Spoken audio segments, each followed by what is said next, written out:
Hello and welcome to Bounding into Comics. My name is John Trent. I'm the founder and editor-in-chief at Bounding into Comics. And today I got a story about Kevin Feige saying that Doctor Strange was cut from WandaVision because he's white and a male.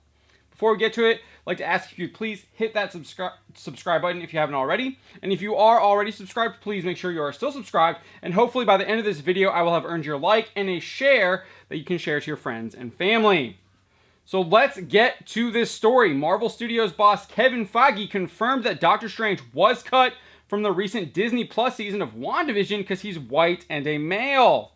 According to MovieWeb, Feige spoke with Brian Hyatt of Rolling Stone about WandaVision and Marvel Studios' initial plans to include Doctor Strange in the show.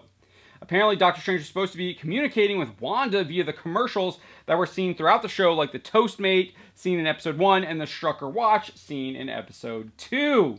However, Strange was cut from the show, and Feige explained why. This is what he said. Quote, "Some people might say, oh, it would have been so cool to see Doctor Strange, but it would have taken away from Wanda. We didn't want the end of the show to be commoditized to go to the next movie. Here's the white guy. Let me show you how power works." Not only was Strange cut from WandaVision, but apparently it meant they had to rewrite Doctor Strange in the Multiverse of Madness 2. Feige described their creative process saying, "A wonderful combination of very dedicated coordination. Chaos magic."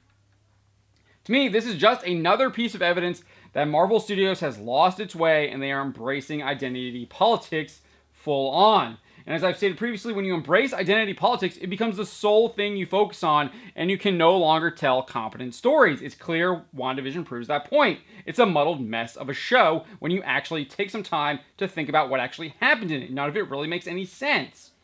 Not only do Feige's comments confirm the company is embracing identity politics, but his comment is extremely hypocritical given how the studio is famous for their end credit scenes that tease forthcoming movies. It's almost like those are specifically made to commoditize the next movies. For example, they teased Captain Marvel at the end of Avengers Infinity War, implying that moviegoers will need to see Captain Marvel to figure out how she will figure into an Avengers Endgame and if she would be important to that film. It worked marvelously as Captain Marvel grossed $1.12 billion at the global box office with $426.8 million at the domestic. As for the idea of a white guy training another superhero, that's exactly what they did with Spider-Man, so that's kind of They've already done that, so it's weird that they would have a problem with that with WandaVision when they've done it with Spider-Man. Unlike in the comics, where Spider-Man is predominantly shown as a self-made man, in the Marvel Cinematic Universe, he receives significant support and training from Iron Man. Iron Man even teaches him how to better use his abilities and gives him technology that allows him to create better suits. Not only that, but the idea that Doctor Strange can't help Wanda out because he's white and a man is completely and utterly ridiculous. Like I said, we've already seen Tony Stark do that with Spider-Man. But if you even look at Doctor Strange, in the Marvel Cinematic Universe, Doctor Strange is trained by the Ancient One, who is played by Tilda Swinton, a white woman of Celtic origin. In fact, much of the Doctor Strange movie is him receiving training and guidance from the Ancient One about how to master magic and become the next Sorcerer Supreme. And we know that that's part of the Sorcerer Supreme's role, is to train other sorcerers. So it's kind of baffling to me that because he's a white and a man that he wouldn't be able to train other sorcerers. There was no problem with Tilda Swinton's Ancient One training all sorts of different kinds of sorcerers, because you had Wong, you had Mordo, and then you obviously had Doctor Strange.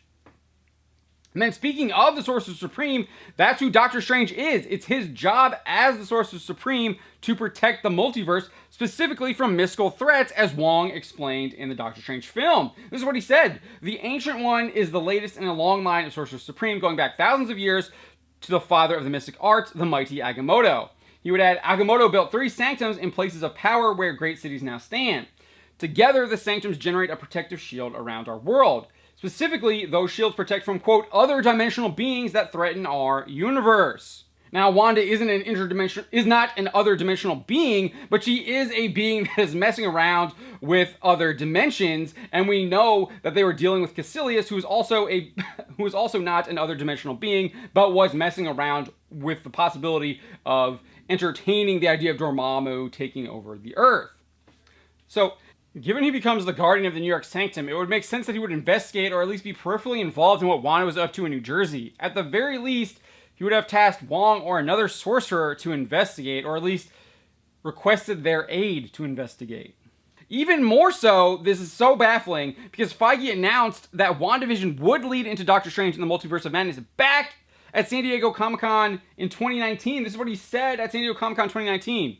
The events that you will see Wanda go through in the WandaVision epic series will be reflected and tied directly into Doctor Strange in the Multiverse of Madness.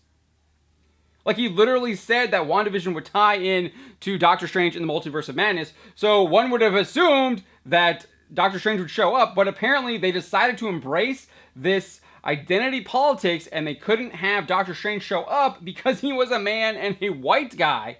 And on top of that, they had to rewrite, according to this Rolling Stone article, they had to rewrite parts of Doctor Strange in the Multiverse of Madness because they were so invested in the identity politics that they wanted to push in WandaVision. So to me, this means the Marvel Cinematic Universe is about to be as dead as Star Wars. And all they're going to be doing from here on out is beating it to death with wokeness and identity politics. Let me know what you think. My name is John Trent, and you've been watching Bounding into Comics.